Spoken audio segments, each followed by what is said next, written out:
Morning everyone. कल हम लोगों ने प्रीवियस वीडियो में बात जो वीडियो बना था इलेक्ट्रिक करंट का, इस चैप्टर के इस पार्ट में हम लोगों ने ओम्स लॉ का बात को समझा था। चलिए 2 मिनट में आप लोगों को प्रीवियस जितना भी कंसेप्ट मैं बताया था उस चीज को मैं रिवाइज करवा दूं। सबसे पहले करंट फ्लो ऑफ चार्ज और करंट चार्ज में स्पेशली इलेक्ट्रॉन क्यों होता है, आप इसका कमेंट में जरूर आंसर लिखें कि इलेक्ट्रिक करंट में हम लोग चार्ज का ही फ्लो क्यों कहते हैं और चार्ज में स्पेशली इलेक्ट्रॉन ही क्यों फ्लो करता है, इसका आंसर आप लोग कमेंट में लिखेंगे। इसके बाद हम लोगों ने आगे बढ़ा था, पोटेंशियल डिफरेंस का बात किया था। पोटेंशियल डिफरेंस सिंपल सर्किट में सबसे छोटा जो पोटेंशियल देने का काम करता है वो है आपका सेल और combination of cell is called battery. फिर मैंने इलेक्ट्रिक पोटेंशियल को आप लोगों के लिए डिफाइन किया था, इनफाइनाइट से जो चार्ज को लाने में वर्धन करना पड़ता है, वही जो वर्धन पर यूनिट चार्ज को हम लोग करते हैं उसी को हम लोग बोलते हैं इलेक्ट्रिक पोटेंशियल। जबकि फील्ड में अगर चार्ज को एक जगह से दूसरी जगह तक मूव करवाने के लिए जो वर्धन करना पड़ता है पर यूनिट चार्ज के लिए, इसको हम लोग पोटेंशियल डिफरेंस कहते हैं। इसके बाद हम लोगों ने कॉम्बिनेशन को समझा था, कॉमन मेजरिंग इंस्ट्रूमेंट के बारे में वोल्टमीटर और एमीटर को पढ़ा था। वोल्टमीटर क्या था, तो it is an instrument that is used to measure applied potential difference across the circuit.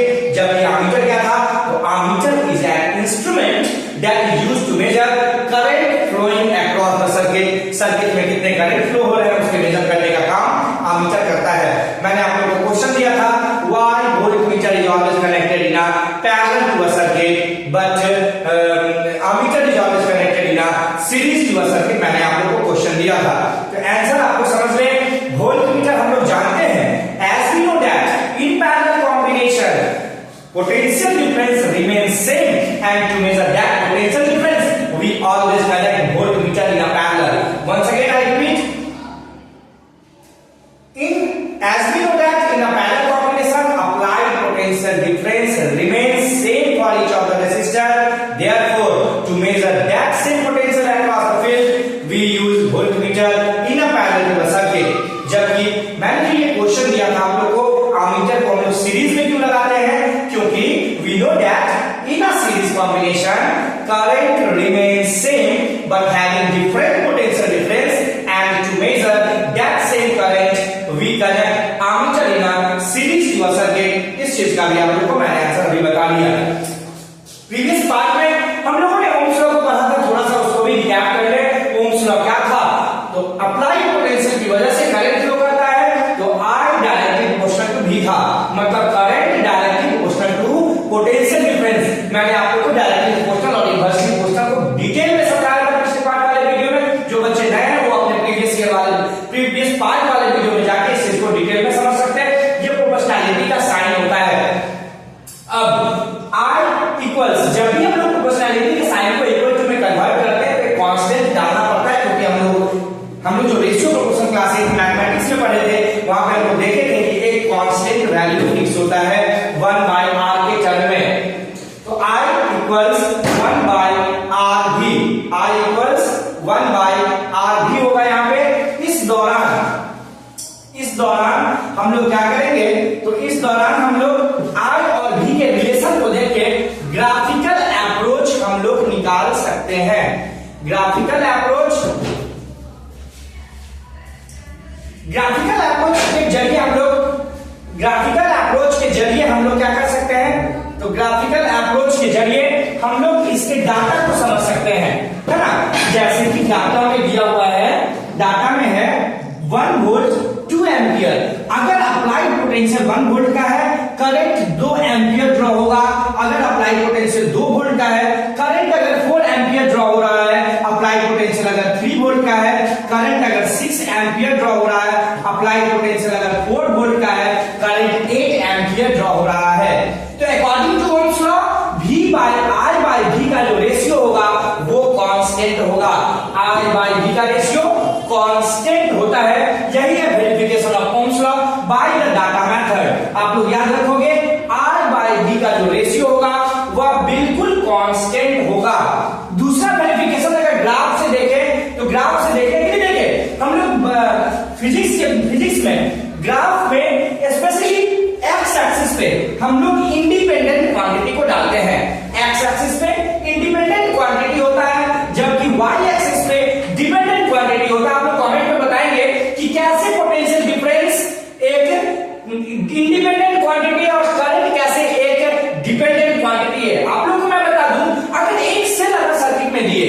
Bulb glow किया, 2 सेल बढ़ा दिए, करंट और बढ़ गया, 4 सेल कर दिए, मतलब कॉम्बिनेशन ऑफ बैटरी को बढ़ाते जा रहे सेल्स को, तो पोटेंशियल करंट में भी बढ़ोतरी होना शुरू हो जाता है।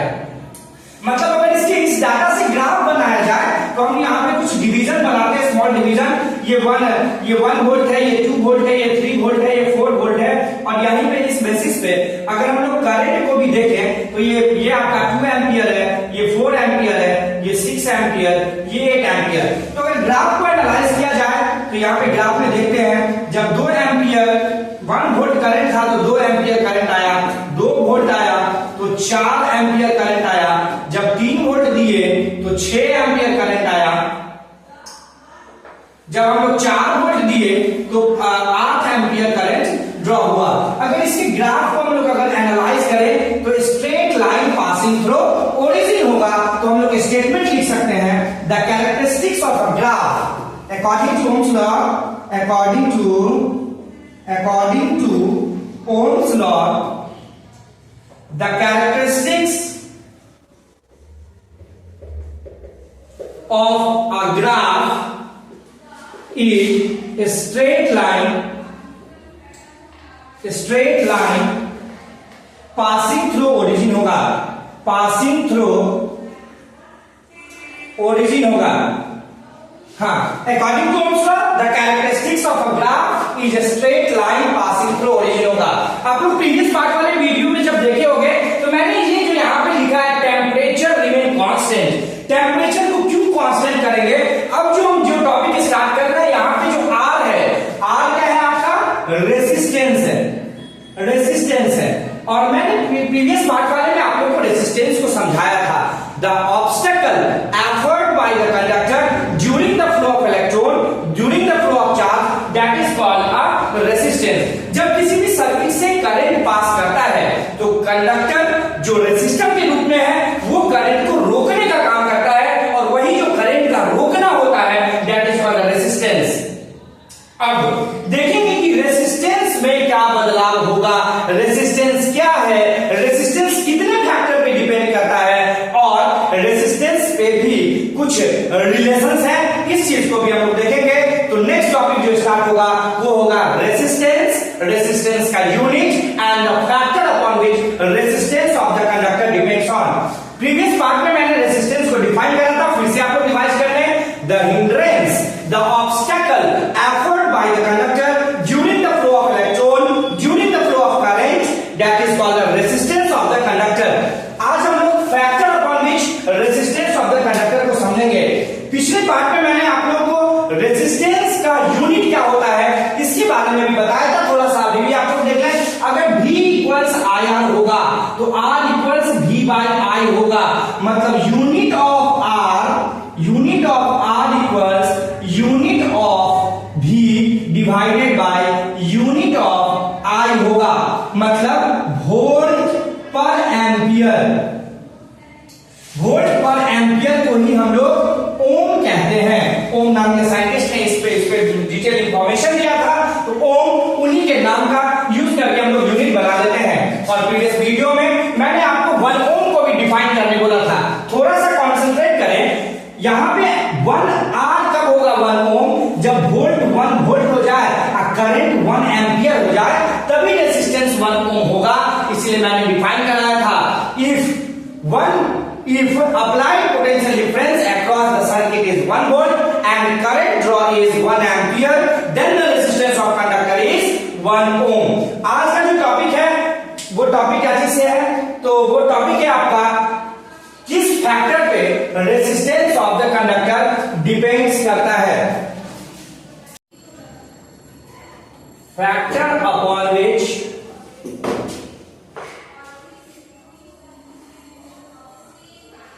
resistance of conductor depends, किस फैक्टर पर resistance of the conductor depends करता है। ये क्वेश्चन आप लोग को बहुत एग्जाम में हर सेट में लगभग आप लोग को देखने को मिल जाएगा कि किस किस फैक्टर पे resistance of the conductor depend करता है। ये आप लोग को निश्चित ही आप लोग को एग्जाम में देखने को मिलेगा, हर सेट में आप लोग को देखने को मिलेगा। चलिए हम लोग देखते हैं इसका पॉइंट होगा resistance length of the conductor पे डिपेंड करता है। जो मैंने क्वेश्चन छोड़ा था कि ओम्स लॉ के दौरान टेम्परेचर क्यों कांस्टेंट होगा, इसका आंसर इसी पॉइंट से आने वाला है। आप लोग कंसंट्रेशन से इस पॉइंट को समझेंगे। पहला जो फैक्टर है वो आपका है length of conductor. Length of conductor का मतलब होता है क्या, कंडक्टर का कितना लेंथ है इस पे रेजिस्टेंस निर्भर करेगा। आप ऐसे भी समझ सकते हैं, अगर आपको शॉर्टेस्ट डिस्टेंस ट्रैवल करना है तो उस दौरान आपको रुकावट कम होगी एज कंपेयर टू जब आप लंबे दूरी तक तय करते हैं तो उस दौरान आपको रुकावट ज्यादा फेस करना पड़ता है और आपको लंबे दूरी तय करने के लिए ऑब्स्टेकल का सामना करना पड़ता है। इससे भी आप समझ सकते हैं कि डिस्टेंस जितना कम होगा रुकावट उतना कम होगा, डिस्टेंस जितना ज्यादा होगा रुकावट उतना ही ज्यादा होगा। तो लेंथ ऑफ द कंडक्टर में क्या लिखेंगे, resistance is directly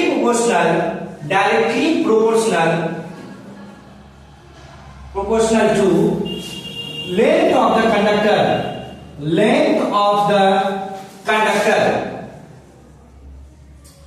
resistance directly proportional to length of the conductor होगा। यहां से हम लोग को पहला इक्वेशन मिलेगा R directly proportional to L। इसका सीधा सीधा मतलब होता है कि जब लेंथ को बढ़ाएंगे तो रेसिस्टेंस बढ़ेगा, लेंथ को घटाएंगे तो रेसिस्टेंस घटेगा। ये आपका पहला इक्वेशन हो गया। सेकंड जो इसका फैक्टर होगा वो होगा area of cross section. Area of cross section को समझने के लिए डायग्राम से समझिए। मान लेते हैं कि ये एक आयरन रॉड है, इसका क्रॉस सेक्शनल एरिया मार्कर है। इस मार्कर का इस एरिया को हम लोग बोलते हैं क्रॉस सेक्शनल एरिया। तो जब क्रॉस सेक्शनल एरिया ये सर्कुलर एरिया होता है, ये हो गया लेंथ ऑफ द कंडक्टर, यहां से यहां तक लेंथ ऑफ द कंडक्टर हो गया, ये क्रॉस सेक्शनल एरिया ए हो गया, है ना। मतलब एरिया ऑफ क्रॉस सेक्शन पे रेसिस्टेंस जो होता है, resistance is inversely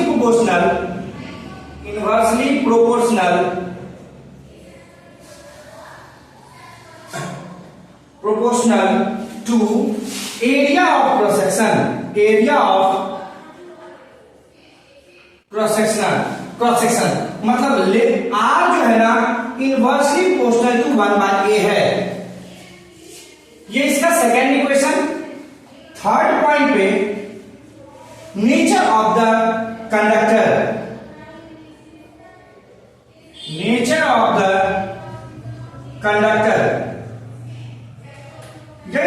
the conductor में जो इसके बाद वाला जो टॉपिक है resistivity, completely nature of the conductor पे डिपेंड होता हुआ दिखेगा। थर्ड पॉइंट हो गया आपका नेचर ऑफ द कंडक्टर।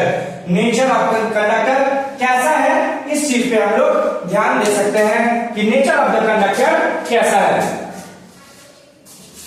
अब नेचर ऑफ द कंडक्टर में हम लोग अगर समझे तो अब आयरन से इलेक्ट्रिसिटी को पास करवाएं, सिल्वर से इलेक्ट्रिसिटी को पास करवाएं, कॉपर से इलेक्ट्रिसिटी को पास करवाएं या कोई अदर मेटल से करवाएं। हमने आपको पहले ही बताया था silver is the best conductor. क्यों?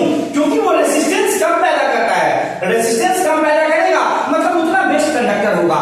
कॉपर उससे ज्यादा रेसिस्टेंस, सिल्वर से ज्यादा रेसिस्टेंस पैदा करता है कॉपर, इसीलिए वो थोड़ा अच्छा कंडक्टर होता है एज कंपेयर टू सिल्वर। के बाद वो सेकंड नंबर पे कॉपर को हम लोग रख सकते हैं क्योंकि वो भी इलेक्ट्रिसिटी को कंडक्ट करता है, रेसिस्टेंस इस केस में भी कम होता है।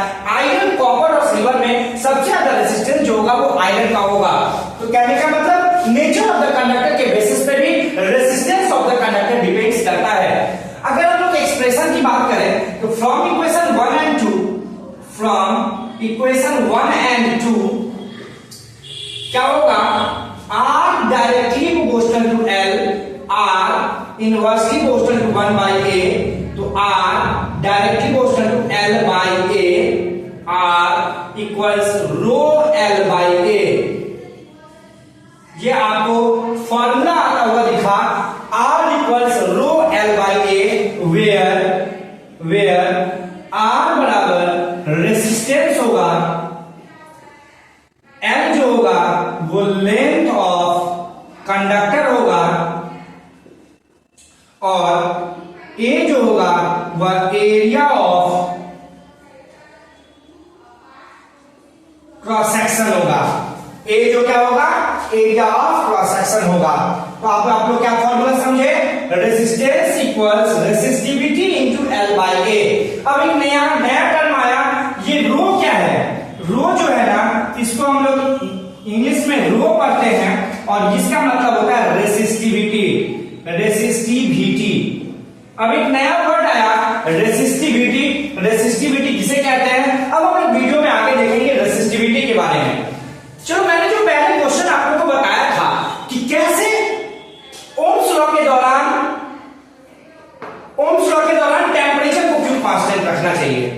अब सभी बच्चे को पता होगा, आप लोगों ने जूनियर क्लास में पढ़ा होगा कि हीट की वजह से हीट काउज एक्सपेंशन, आप लोग समझे होंगे।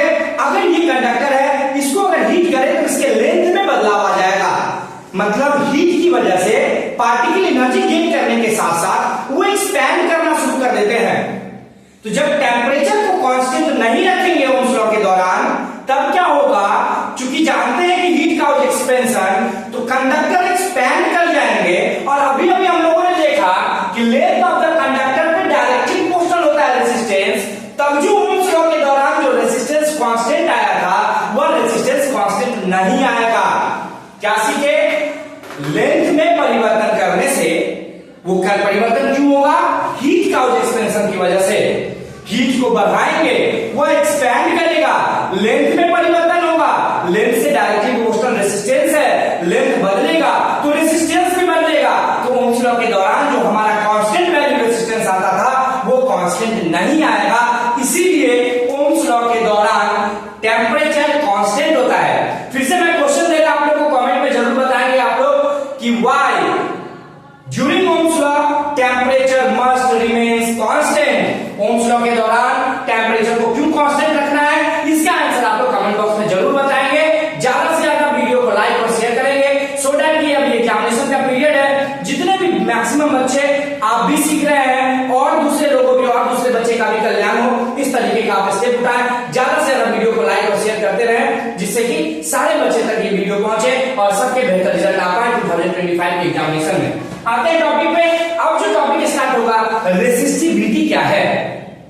थोड़ा सा मेरे वर्ड पे ध्यान देंगे, आप लोग लैंग्वेज पे ध्यान देंगे। समझे, कंडक्टर के द्वारा रेसिस्टेंस रुकावट पैदा करना, कंडक्टर के द्वारा हिंड्रेंस पैदा करना, ऑब्स्टेकल पैदा करना, वह रेसिस्टेंस कहलाता है। जबकि रेसिस्टिविटी का मतलब होता है किसी भी कंडक्टर का अपना इंट्रिंसिक प्रॉपर्टी होगा, मतलब फंडामेंटल प्रॉपर्टी होगा।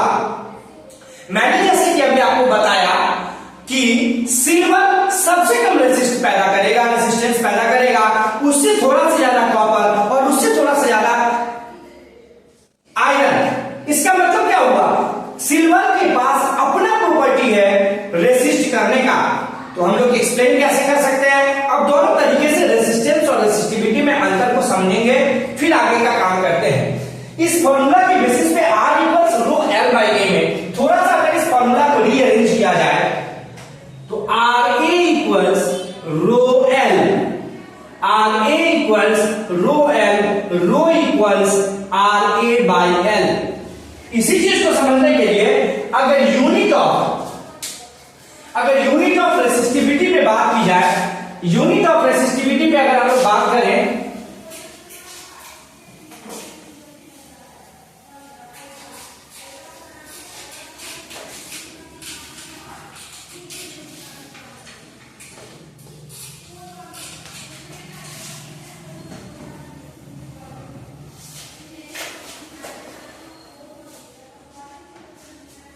आते हैं unit of resistivity. Unit of resistivity अभी हम लोगों ने फॉर्मूला देखा, R equals rho L by A। फिर से बता दूं, R रेसिस्टेंस है, रो रेसिस्टिविटी है, L length of the conductor है और A area of cross section है। अब देखें, R equals rho L by A जब होगा तो RA इक्वल्स रो L हो जाएगा और रो इक्वल्स RA।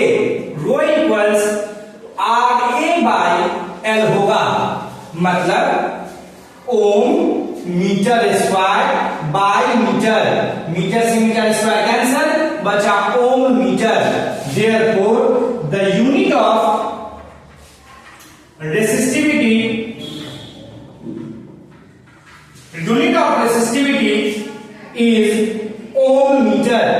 अब एक क्वेश्चन आप लोगों को फिर से मैं दे रहा हूं, under what condition resistance of conductor becomes it's resistivity, under what condition resistance of conductor becomes its resistivity। आपको मैं अभी एक्सप्लेन कर रहा, बट आंसर आपको खुद से लिखना है, क्योंकि क्लास 10 में आपको अपने लैंग्वेज पे काम करना होगा। जितना बेहतर लैंग्वेज होगा उतना अच्छा आपको रिजल्ट आ सकता है। मैं बस थोड़ा सा समझा दे रहा हूं। R equals rho L by A में R और रो कब बराबर हो जाएगा? क्वेश्चन पूछने का मतलब यही है कि रेजिस्टेंस और रेसिस्टिविटी कब इक्वल हो जाएंगे? कब? जब लेंथ 1 मीटर हो, cross sectional area 1 metre square हो, तब जाके रेजिस्टेंस और रेसिस्टिविटी बराबर हो जाएगा। आंसर क्या होगा? When the length of conductor is 1 meter having a cross sectional area 1 meter square, then the resistance of conductor becomes its resistivity। तब रेजिस्टेंस ऑफ कंडक्टर रेसिस्टिविटी के बराबर हो जाएगा।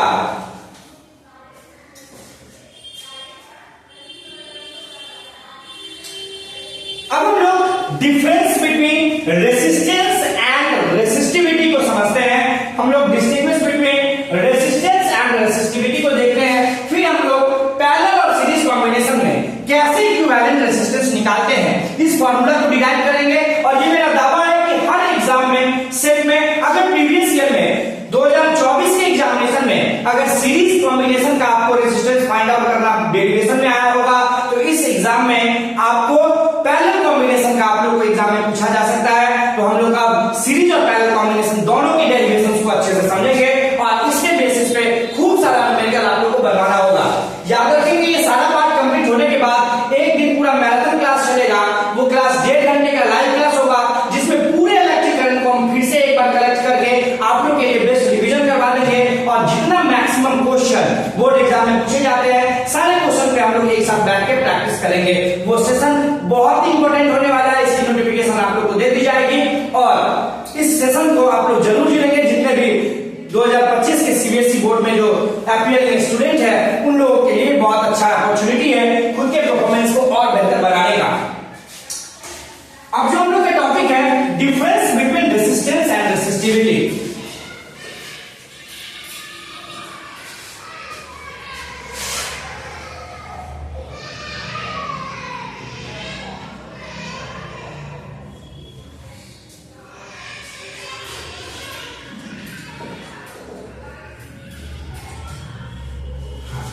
रेजिस्टेंस को डिफाइन करते हैं the obstacle effort by the conductor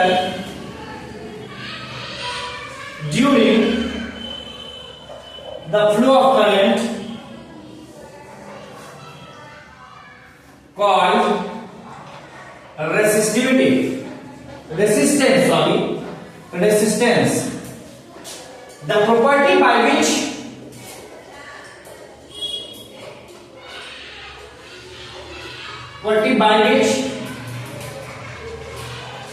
conductor resist the flow of current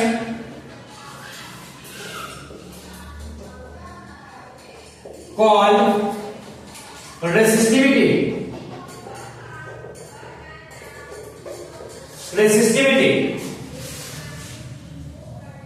It is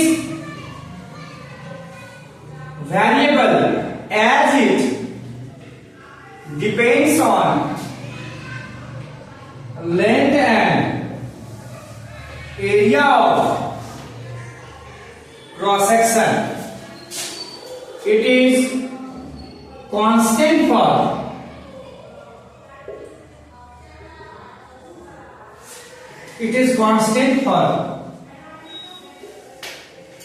It is constant for respective conductor. Third point, the unit of resistance is ohm. इसमें क्या होगा? The unit of resistivity is ohm meter. Symbol होगा ओम metre. फिर से आप समझ लें, the obstacle offered by the conductor during the flow of current called resistance. The property by which conductor resists the flow of current called resistivity. It is variable as depend upon length and area of cross section. It is constant for respective conductor. For respective conductor, the unit of resistance is ohm. The unit of resistivity is ohm meter. अब इस video में last में हम लोग आते हैं थोड़ा सा डेरिवेशन वाले फॉर्म पे आए हैं. तो सीरीज और पैरेलल कॉम्बिनेशन का मैंने आप लोगों को डेफिनेशन पहले ही करवाया था. आज हम लोग रेजिस्टेंस के टर्म में सीरीज और पैरेलल कॉम्बिनेशन में फॉर्मूला को डिराइव करने का कोशिश करते हैं. तो equivalent resistance for the conductor connected in a series combination.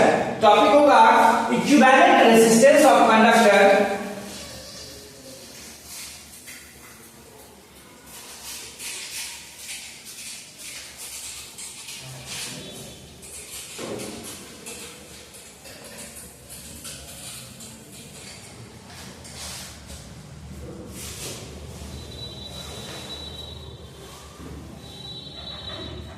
equivalent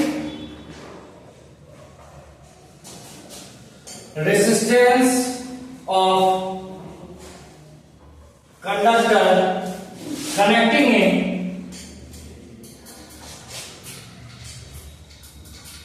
series combination.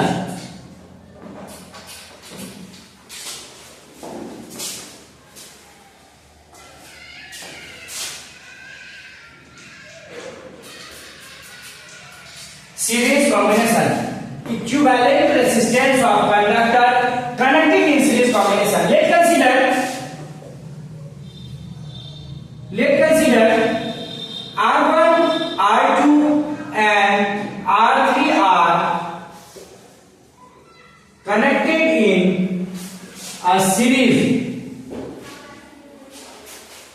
Diagram.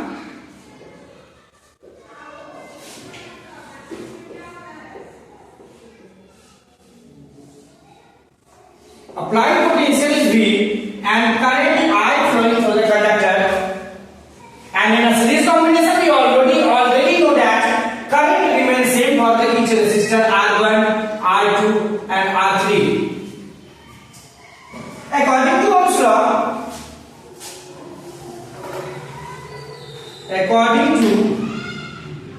Ohm's law, V equals IR. V equals IR. ये सीरीज कॉम्बिनेशन है, तो सब रेसिस्टर का पोटेंशियल डिफरेंस अलग अलग होगा. सारे रेसिस्टर का पोटेंशियल डिफरेंस अलग अलग होंगे. R1 के लिए पोटेंशियल डिफरेंस V1, R2 के लिए पोटेंशियल डिफरेंस V2, R3 के लिए पोटेंशियल डिफरेंस V3. अब हम लोग क्या करेंगे? I for R1 resistor, V1 equals I R1, equation first. For R2 resistor, V2 equals I R2, equation second. For R3 resistor, V3 equals I R3. Third, adding equation 1, 2 and 3, adding equation 1, 2 and 3,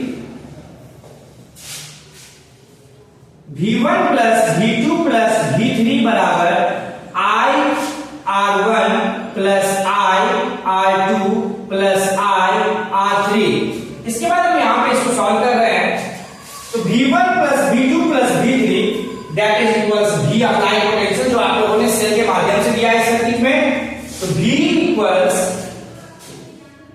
I common आ जाएगा, I1 R1 I2 R2 I3 R3 I common, R1 plus R2 plus R3, I इधर product में, इधर आएगा divide में, V by I equals R1 plus R2 plus R3। अब आप लोग देखिए इधर V इक्वल्स IR, तो V by I equals R, I by V equals 1 by R होगा। V इक्वल्स IR, तो V by I equals R, I by V equals 1 by R होगा। यहाँ पे V बाय I, तो V by I equals R equivalent equals R1 plus R2 plus R3। अगर ऐसे ऐसे n resistor रहते, मैंने तो 3 आपको लेके फॉर्मूला डिराइव किया, अगर ऐसे ऐसे n रेसिस्टर होते, मतलब 3 4 5 6 7 8 जहां तक हो n रेसिस्टर होते, तो यही फॉर्मूला आपको बनता R equivalent for n resistor. For n resistor R equivalent equals R1 plus R2 plus R3 plus Rn तक इसको ऐड कर देंगे, यही हम लोग को फॉर्मूला बनता हुआ दिखेगा।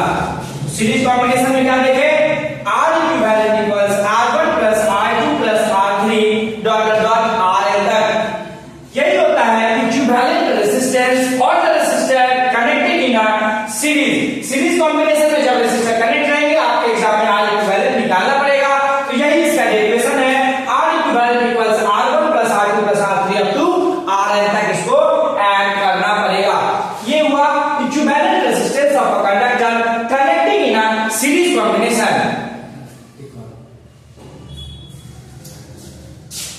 अब आ जाते हैं थोड़ा सा और, आप लोग एक बार और 5 मिनट के लिए और इस क्लास में हम लोग देखते हैं, एक बार पैरेलल कॉम्बिनेशन को भी समझ ले, तो हमारा लगभग इस चैप्टर का 50% कंप्लीट हो जाएगा।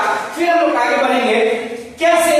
अभी तक तो ये मैंने देखा कि करंट सेम है, पोटेंशियल डिफरेंस कैसे अलग है, और आगे का जो क्लास होगा इसमें मैं ये बताऊंगा कि ये V1 V2 V3 का वैल्यू कैसे आएगा, अलग अलग पोटेंशियल कैसे हुआ, करंट तो सेम है और V1 V2 V3 कितने में बढ़ेगा, इसका हम लोग डेरिवेशन नेक्स्ट क्लास में आप लोगों को बताएंगे। इससे पहले कि पैरेलल कॉम्बिनेशन को आप लोग कर लें, आज का टारगेट इस वीडियो में पैरेलल कॉम्बिनेशन तक को ही हम लोग को पढ़ना है। पैरेलल कॉम्बिनेशन तक हम लोग इस चैप्टर में पढ़ेंगे, फिर नेक्स्ट वीडियो में आप लोग को मैं आगे का डेरिवेशन, कैसे सीरीज कॉम्बिनेशन में पोटेंशियल डिफरेंस बढ़ता है और कैसे पैरेलल कॉम्बिनेशन में करंट बढ़ता है, इस पे हम लोग नेक्स्ट वीडियो में काम करेंगे। आज की क्लास के लिए बस ये लास्ट टॉपिक है। आप लोग से रिक्वेस्ट है, ज्यादा से ज्यादा इस वीडियो को शेयर करें, ज्यादा से ज्यादा लोगों तक इस वीडियो को पहुंचाएं, ज्यादा से ज्यादा स्टूडेंट हमारे इस बनाए गए वीडियो से इस एग्जाम में बेहतर परफॉर्मेंस कर सके, यही मेरा मेन मकसद है इस वीडियो को बनाने का। पैरेलल कॉम्बिनेशन, अब देखते हैं, ये एक रेसिस्टर है R1, ये दूसरा रेसिस्टर है R2 और ये तीसरा रेसिस्टर है R3। इसको मैंने क्या किया, तो एक बैटरी और सेल से इसको जोड़ दिया, ये है R1, ये है R2, ये है R3, अप्लाइड पोटेंशियल भी करंट आ जा रहा है। मैंने बोला पैरेलल कॉम्बिनेशन में करंट बढ़ जाता है, ये कैसे बढ़ेगा, I1 I2 और I3 में बढ़ गया। For R1 resistance current is I1, for R2 resistance current is R2 I2 and for R3 resistance current is I3। अब देखिए पहला इक्वेशन हम लोग क्या लिख सकते हैं, I equals I1 plus I2 plus I3। Current कितना गया, तो जितना बढ़ा उतना ही करंट गया, तो I equals I1 plus I2 plus I3। According to Ohm's law, according to Ohm's law, V equals IR। Constant क्या है, तो सारे रेसिस्टर के लिए V कांस्टेंट है। V इक्वल्स IR यहां पे होगा, I equals V by R हो जाएगा। तो देखिए for R1 resistor I1 equals V by R1, first equation. For R2 resistor I2 equals V by R2. Second equation for R3 resistor. I3 equals V by R3. Equation third. Adding equation 1, 2 and 3.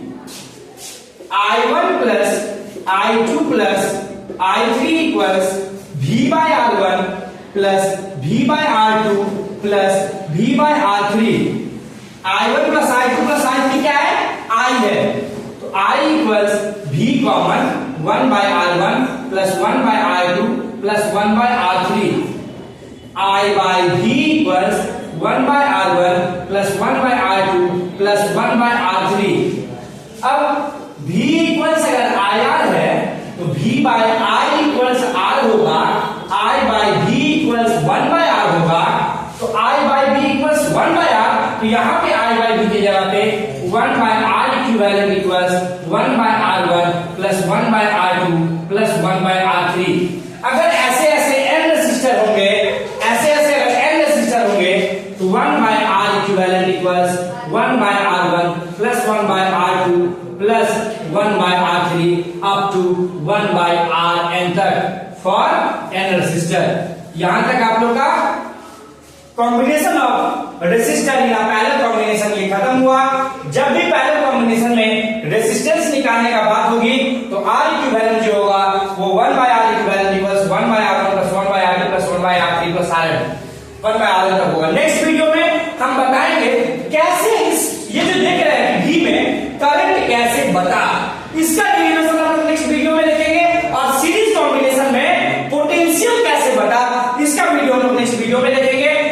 Board point of view से ये दोनों derivation important नहीं है, but for competition point of view ये दोनों video आपके लिए important होगा, जिससे कि आप इसके जो रिजल्ट आते हैं उसके बेसिस पे आप क्वेश्चन तुरंत बना सकते हैं. With in a fraction of second में आप सॉल्व कर सकते हैं विदाउट डिटेल में गए हुए. तो कॉम्पिटेंसी बेस्ड क्वेश्चन के लिए आगे का क्लास बहुत इंपॉर्टेंट है. आज मैंने कॉम्बिनेशन ऑफ रेसिस्टर तक आप लोगों को पढ़ाया है. होप आप लोगों को सब कोई को समझ में आया होगा.